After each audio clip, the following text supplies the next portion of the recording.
L'événement qui suit, c'est le panel 2 qui a pour titre, ou thème plutôt, la conduite du changement, les clés pour réussir l'adoption de l'IA. Je vais donc demander à nos deux panélistes de s'installer. Mon cher frère Jean-Charles Esso, que j'appelle affectueusement jeune frère, pour faire l'analogie que j'ai fait tout à l'heure avec Flora. Flora, je lui ai attribué le titre de la sœur que ma mère n'a pas donné, m'a pas donné. Mais Jean-Charles, c'est mon petit frère. Et je dis, c'est le cinquième fils de ma maman, puisque ma mère a fait quatre garçons dont je suis l'aîné. Voilà, Jean-Charles, si tu ne le sais pas, c'est vrai que je ne te l'ai jamais dit. Je t'apprécie beaucoup. Tu es un jeune dynamique qui en veut, sur qui on peut compter pour les choses à venir. Je suis quasiment sûr que nous avons des belles choses à faire ensemble. Considère dès aujourd'hui que tu es le cinquième fils de maman. Alors, Jean-Charles est responsable croissance chez AfriSense. Je crois même savoir, si je ne m'abuse, Jean-Charles, tu me diras tout à l'heure, vrai ou faux, que tu es même le directeur pays de AfriSense dans la zone Afrique francophone. Donc, tu as une autre responsabilité toute, euh, pour le domaine de la conduite du changement. Jean-Charles est formateur et praticien change management, hein, donc tout ce qui est gestion du changement, et il est certifié pour ça. Son expérience aujourd'hui, c'est l'animation des formations et ateliers hein, pour les dirigeants, hein, donc en entreprise, pour des managers et des équipes opérationnelles dans tout ce qui est conduite de changement. Son expertise, bien entendu, est orientée stratégie et opération dans la conduite du changement. Donc, il intervient dans les entreprises, il fait des diagnostics et donc, il élabore donc une stratégie pour permettre donc aux entreprises de performer, de bien réussir leur transformation, surtout des transformations complexes.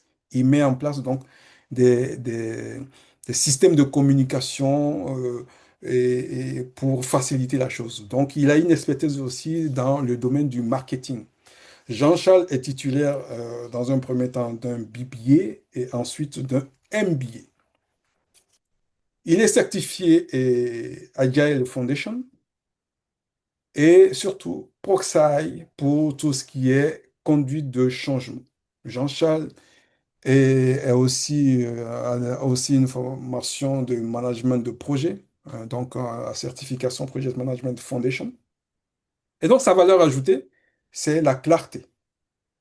Il veut mettre de la clarté. Sa valeur ajoutée, c'est l'engagement. Il est engagé. Et c'est l'impact dans la transformation organisationnelle. Solution permanente et orientée solution durable. Dans tout ce qu'il fait, il veut s'assurer que la solution est durable. Jean-Charles, tu nous diras un peu plus tout à l'heure si d'aventure j'ai oublié quelque chose dans ton profil ou si j'ai mal exprimé quelque chose. Le deuxième panéliste d'aujourd'hui, c'est notre ami Aurélien Bagnon, qui est basé à Paris et qui est project leader, c'est-à-dire un responsable d'équipe. Hein. Il est responsable d'équipe aujourd'hui auprès de la société Devoteam, qui est une ESN. Donc, ce qu'on appelait par le passé Société des services, hein, SS2I, désormais c'est ESN. Aurélien a près de 15 années d'expérience dans le management des projets IT. Hein, et aussi dans tout ce qui est transformation organisationnelle. J'ai eu la joie, le plaisir de travailler avec Aurélien dans un groupe de travail. C'est d'ailleurs comme ça que je l'ai rencontré. Je l'ai connu dans un groupe de travail qui s'appelle Transformation organisationnelle, qui est un groupe de travail au sein du PMI France. Donc, nous avons eu à travailler sur des thématiques comme par exemple la transformation organisationnelle liée à des crises du Covid et autres. C'est quelqu'un qui a une expertise vraiment dans tout ce qui est gouvernance ou tout ce qui est performance des grandes transformations agiles. Il est diplômé d'un master en ingénierie des réseaux et systèmes et il a aussi un certain nombre de certifications. Donc, pour ne parler que du PMP, hein, de Proxy, donc au PMP pour la gestion de projet, Proxy pour la conduite du changement, SAFe pour tout ce qui est approche agilité et compagnie. Aurélien est engagé, hein, il est volontaire aujourd'hui au niveau du PMI, donc il est membre fondateur de la communauté francophone. Il est représentant du PMO Global Alliance Europe et donc il est aussi online leader. J'espère n'avoir rien oublié dans vos différentes présentations. La parole est à vous désormais, chers panélistes Jean-Charles et Aurélien, si vous avez des choses à rajouter avant de rentrer dans le vif du sujet. Dites-moi, est-ce que vous avez des choses à compléter? Alors pour ma part, ça sera non. C'est juste dire merci pour l'opportunité de s'exprimer aujourd'hui devant toutes ces personnes et puis j'espère qu'on pourra apprendre beaucoup de cette présentation. Très bien. Tu as appris par la même occasion que tu es le cinquième fils de ma maman. Oui, merci beaucoup. Les liens fraternels, c'est très important.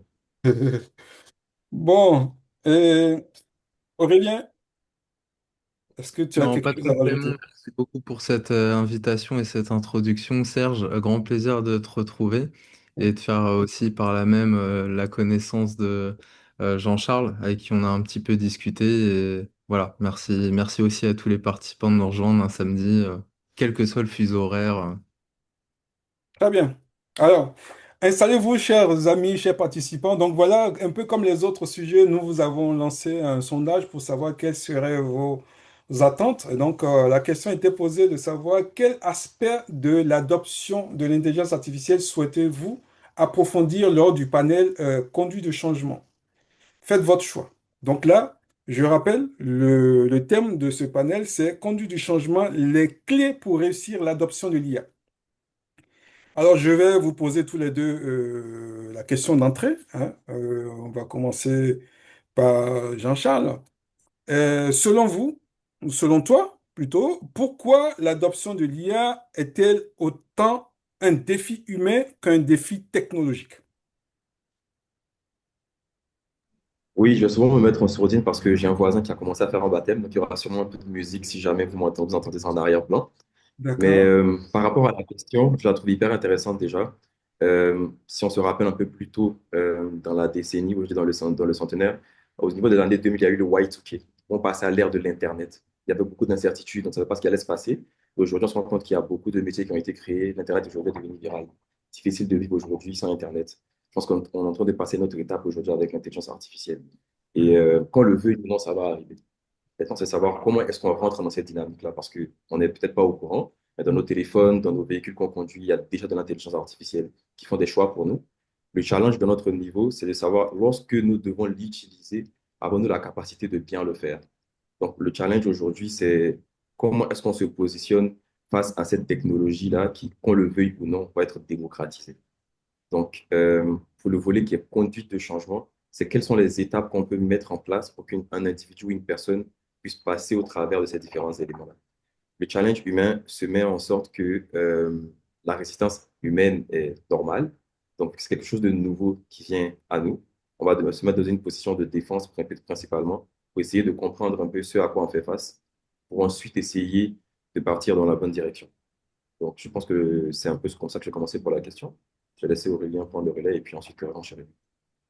Très bien. Aurélien? Alors moi, j'aime beaucoup Question. ta comparaison, en tout cas avec l'avènement de l'Internet hein, au début du siècle. C'est vrai que c'est un exemple que j'aime bien prendre également. C'est quelque chose qui a révolutionné en tout cas le quotidien, hein. L'accès à l'information, la façon dont les personnes échangent et travaillent ensemble. Ce qu'il faut comprendre par rapport aussi à la question de Serge, donc sur le défi technologique et sur la partie aussi humaine, c'est que au-delà de l'usage, qui commence déjà à être généralisé et tout le monde, qu'on le veuille ou non, ça devient partie de notre quotidien. C'est qu'il y a aussi une dimension humaine au travers de la machine, la relation de la machine à l'humain. C'est pas simplement une nouvelle technologie, une nouvelle application, mais quelque chose qui nous pousse à une introspective. La manière dont nous, on conçoit notre humanité, quelle est la place finalement de l'outil ou de la machine, et comment est-ce qu'on peut révolutionner notre quotidien sans perturber trop nos sens d'humain.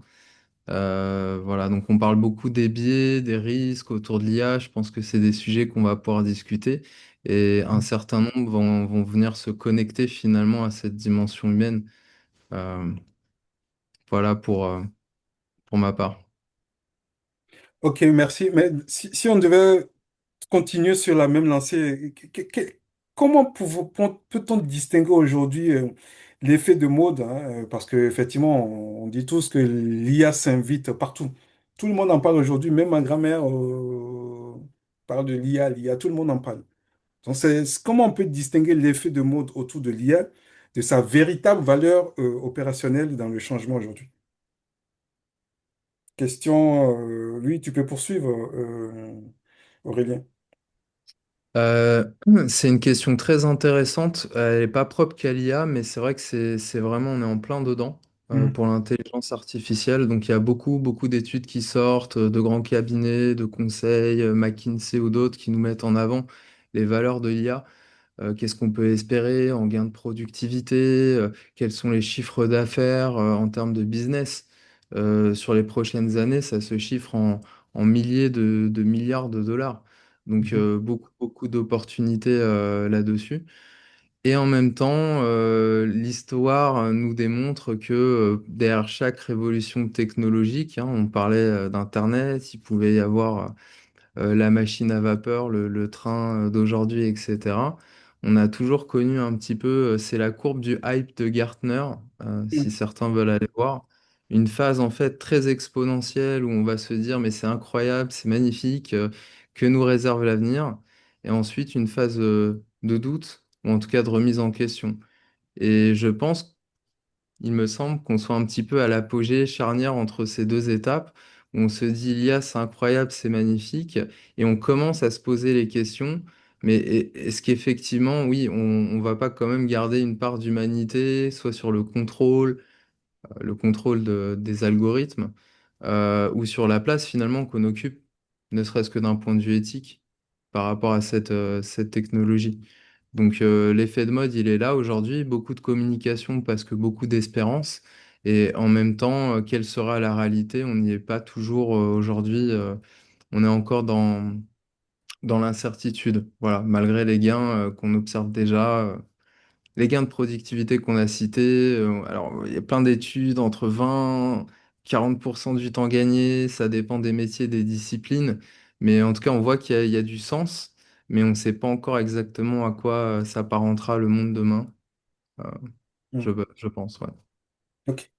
Oui, Jean-Charles, pour ce qui te concerne, hein, je voudrais demander, d'après ton expérience que tu vois aujourd'hui euh, auprès des entreprises où tu opères, comment accompagner les collaborateurs qui se sentent dépassés aujourd'hui ou menacés par l'arrivée de l'IA?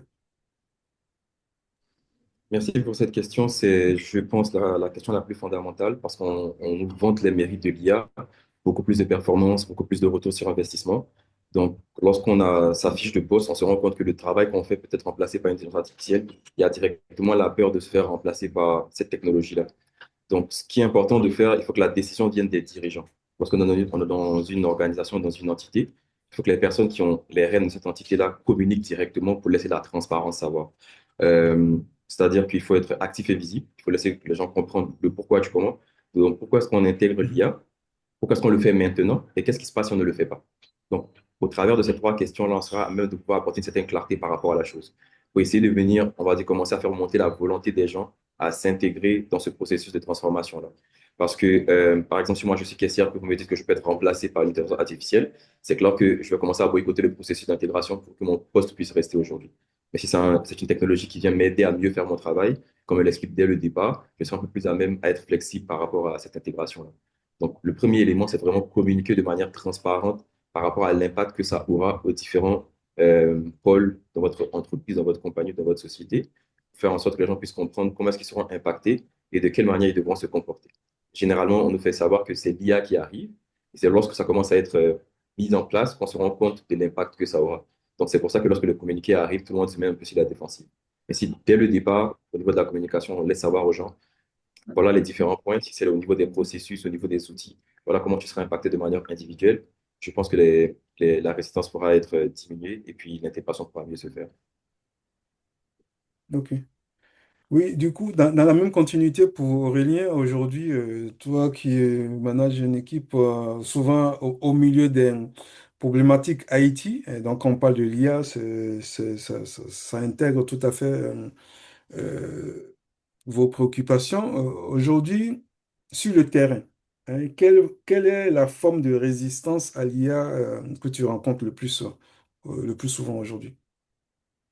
Ouais, merci pour cette question. Il y aurait beaucoup de choses à dire, mais c'est vrai ce qui ressort beaucoup, et Jean-Charles en a cité au moins une qui transparaît quasi toujours par rapport à l'emploi. Donc ça va être un des principaux freins, ou en tout cas inquiétudes par rapport au futur. Euh, je pense aussi que Jean-Charles a raison qu'il faut donner un petit peu de sens aussi, à la fois pour soi, mais pour les autres.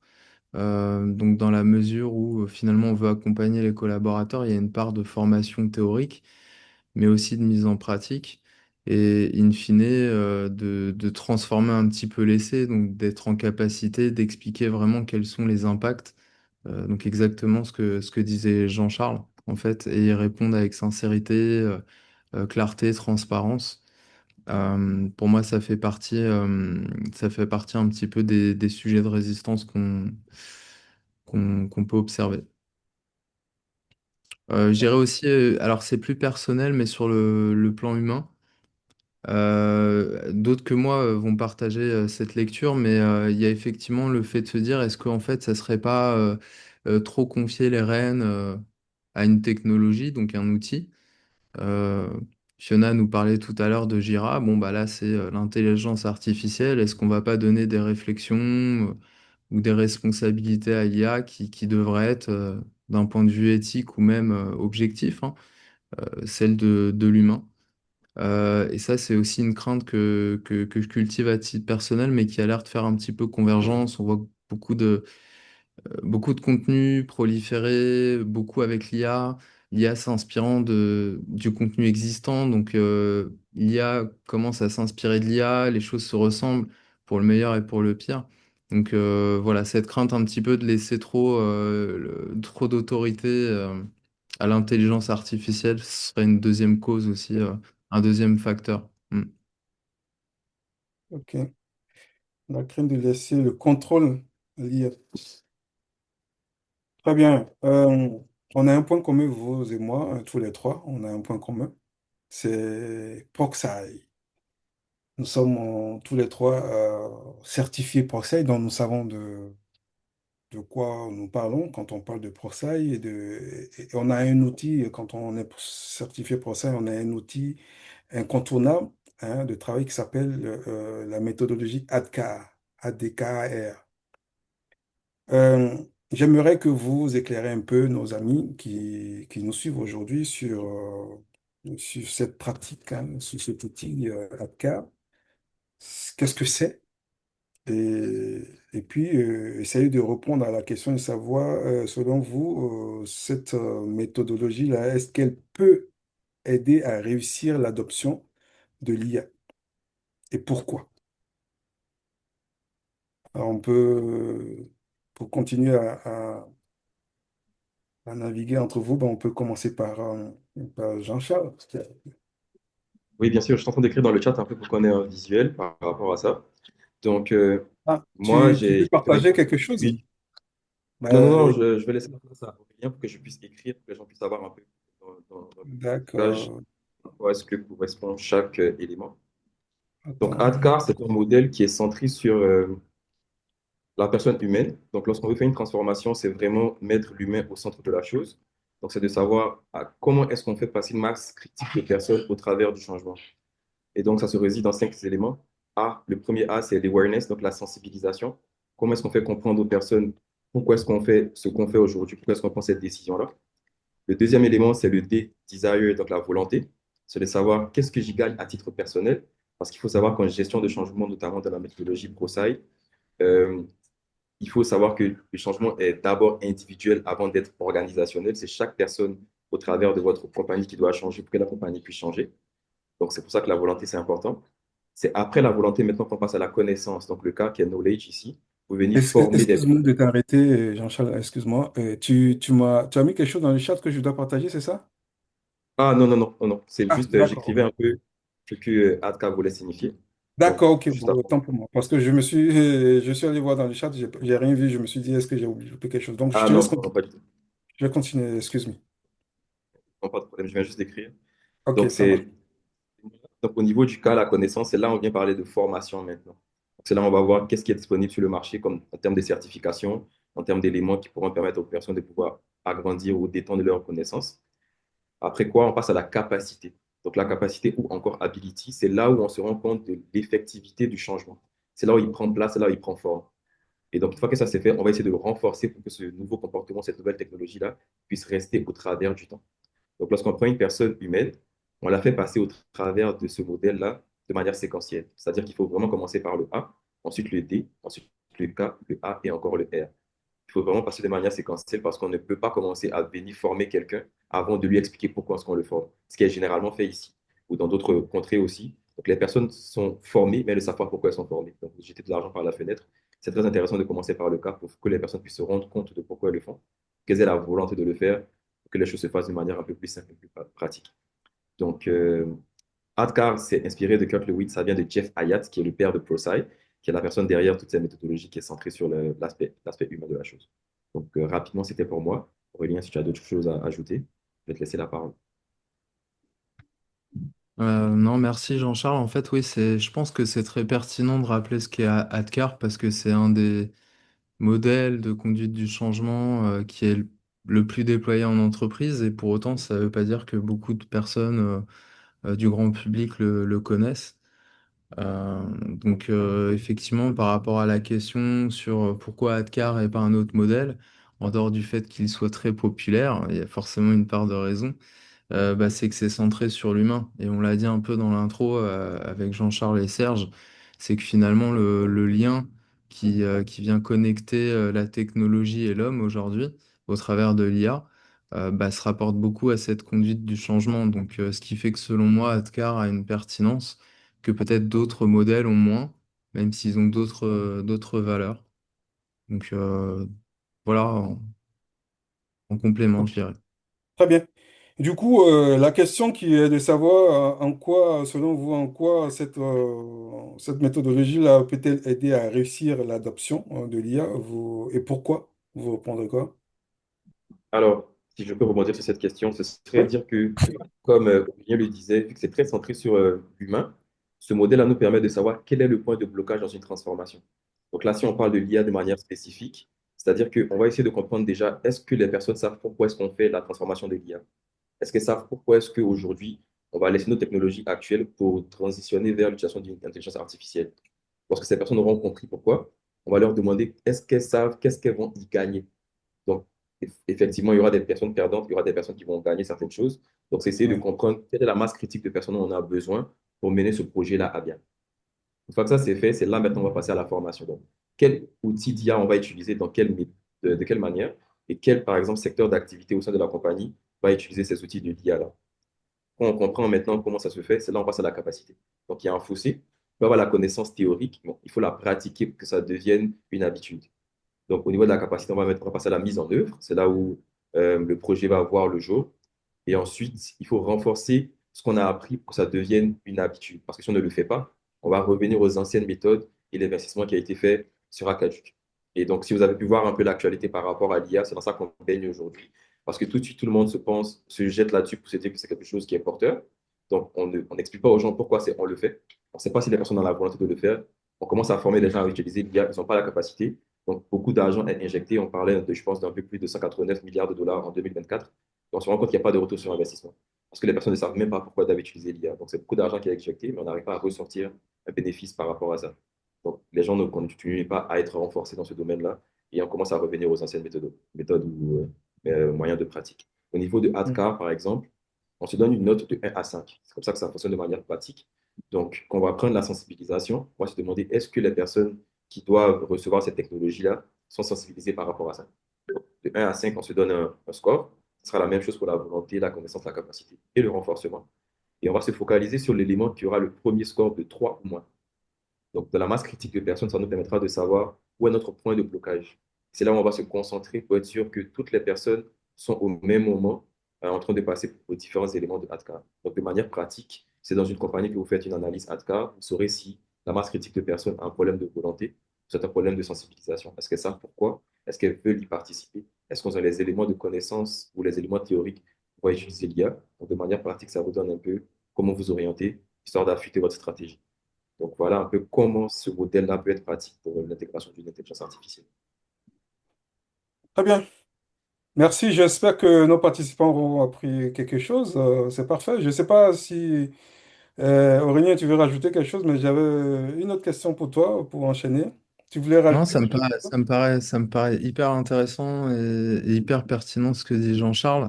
Ça me donne simplement l'envie d'abonder en fait dans ce qui a été dit.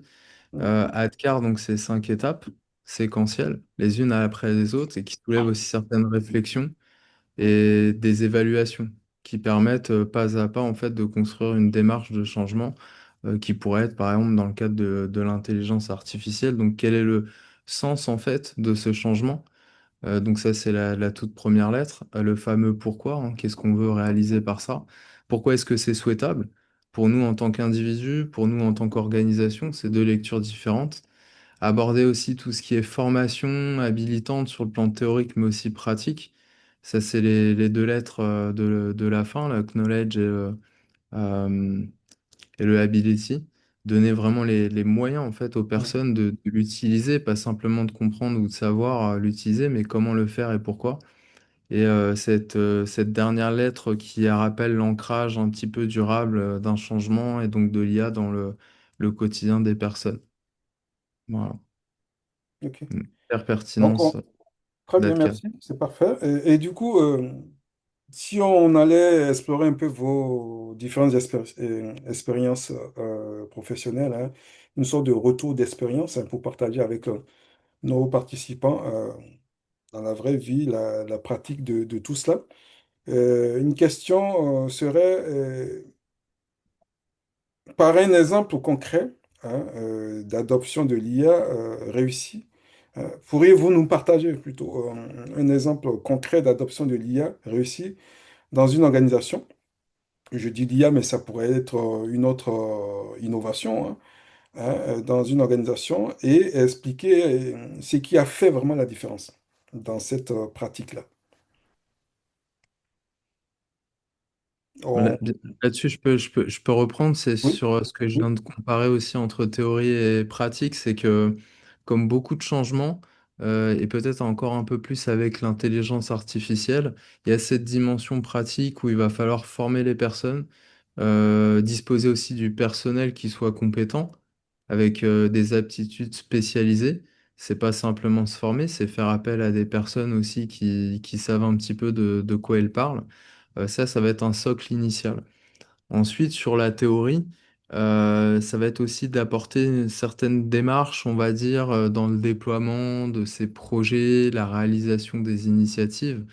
Il y a beaucoup de choses émergentes aujourd'hui sur l'intelligence artificielle qui vont jusqu'à provoquer l'apparition de nouveaux frameworks. Voilà, donc de nouvelles façons de travailler, de nouvelles façons. Il y a des référentiels orientés sur la gestion de projet de l'IA. Donc typiquement le PMI qui est souvent assez avant-gardiste ou en tout cas ici par le biais d'acquisition a intégré récemment dans son écosystème une entreprise qui propose CMAI, des, euh, des frameworks très spécifiques pour la mise en œuvre de ce type de projet. On va avoir Safe qui est aussi bon, un peu plus éloigné, qui parle d'agilité à l'échelle au départ, mais qui va aujourd'hui, par le biais d'autres marques, proposer des frameworks. C'est tout nouveau, ça vient de sortir, mais sur comment conduire en fait des projets autour de l'intelligence artificielle avec des choses qui sont, bon, ils réinventent un petit peu la roue, hein. Si je fais l'allusion, Serge, au coaching de tout à l'heure, mais ils vont proposer voilà, du Lean Startup, du Design Thinking, mettre une couche de gestion du changement et hop. Mais l'idée, c'est qu'il faut bien, bel et bien s'équiper en fait de méthodologies pour conduire ce type de projet aujourd'hui. Très bien. Merci. Mais c'est tellement intéressant, mais on ne voit pas le temps passer, hein. Je ne vous cache pas que le temps file, le temps file. Bon, on va aller tout droit vers la question de clôture. Donc, on va commencer par Jean-Charles. Aujourd'hui, quel message final peux-tu laisser à ceux qui appréhendent encore l'arrivée de l'IA? Je pense que comme je le disais dans mon introduction, qu'on le veuille ou non, ça va se faire. Donc, c'est une transformation qu'il faut prendre à bras le corps. Maintenant, c'est comment est-ce que ça se fait? Je pense que l'outil AdCar peut aider beaucoup de personnes à passer au travers de cette transformation-là. De manière personnelle, même, vous pouvez vous faire un AdCar pour savoir comment est-ce que vous appréhendez cette transformation. Et au niveau organisationnel, je dirais que ce serait la démocratisation. Parce que dans beaucoup d'entreprises où j'ai eu à intervenir, je me rends compte que quasiment tout le monde utilise l'IA, mais il n'y a pas de consensus à l'utiliser de manière ouverte. Donc, chacun utilise ChatGPT, Gemini de son petit côté. Ça sort des rapports, mais personne ne vient dire ouvertement, oui, avec l'intelligence artificielle, j'ai fait ci ou ça ou ça.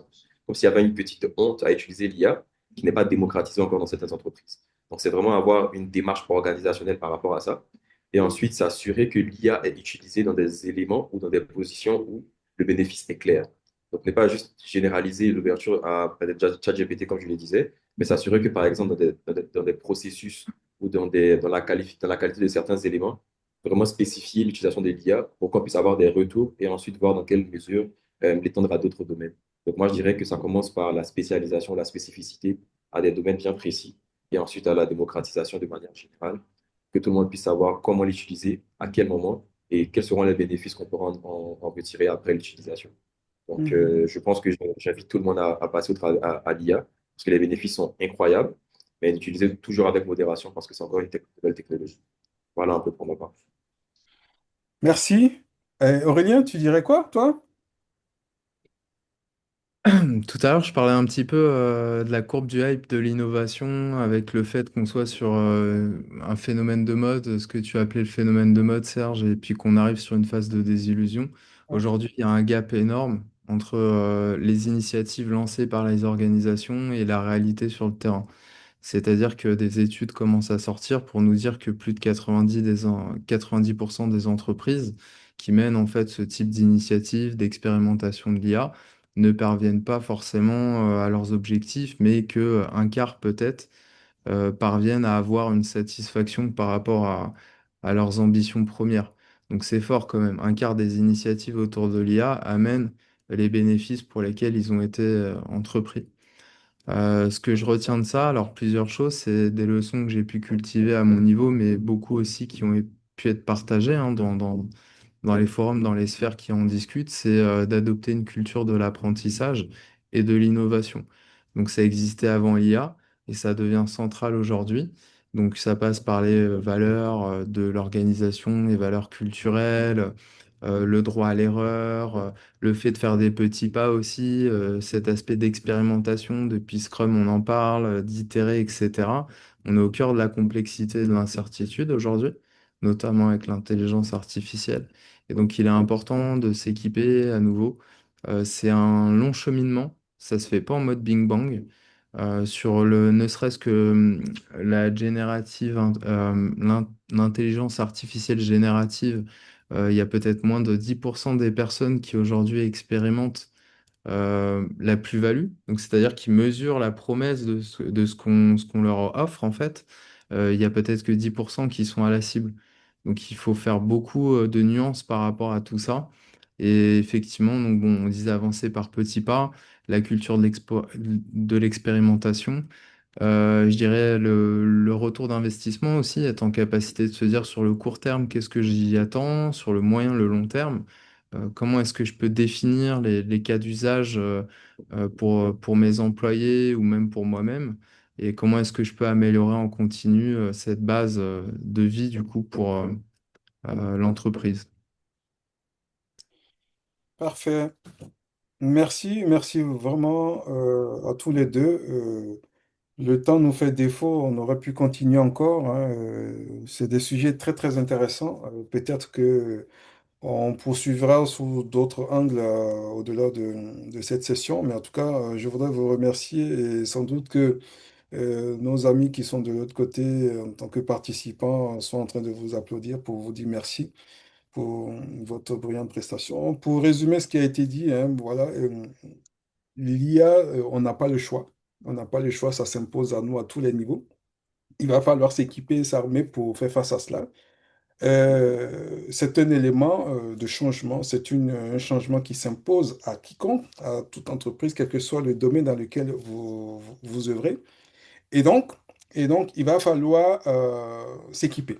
Et donc, jusqu'à présent, il y a des personnes, il y a des spécialistes dans le domaine de la conduite du changement, mais ça devient un peu pour tout le monde. Tout le monde va devoir pratiquer un peu cette conduite de changement. En tout cas, tout le monde doit s'impliquer dans cette conduite de changement. Et donc, dans cette implication, c'est là où on parle effectivement de l'outil ou de la méthodologie ADKAR. Comprenez que, il y a plein d'autres outils pour faire de la conduite du changement. On parle de Kanter, on parle de Kotter, on parle de plein d'autres choses. Mais là, on s'est focalisé sur ADKAR parce que, jusqu'à preuve du contraire, c'est celui euh, qui est très axé people, humain. Et donc, vous l'aurez compris, il y a plusieurs lettres, A, D, K, A, R, A pour dire awareness, la partie prise de conscience. Après, la, la partie D pour dire le désir, la volonté de suivre. Le K pour dire votre besoin de formation. Et K pour dire ability, votre capacité à mettre les choses en place. Et le R pour dire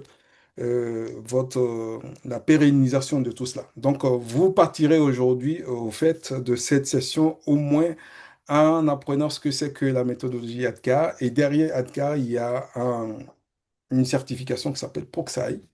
Je ne suis pas marié POCSAI, je n'ai pas comment dire ça, d'intérêt particulier avec, mais j'incite tout le monde, au même titre que on pousse les gens à aller se certifier pour la gestion de projet, je vous oriente, je vous pousse aussi à aller voir un peu plus près, ce que c'est que la certification ProSci. Merci pour ce deuxième panel.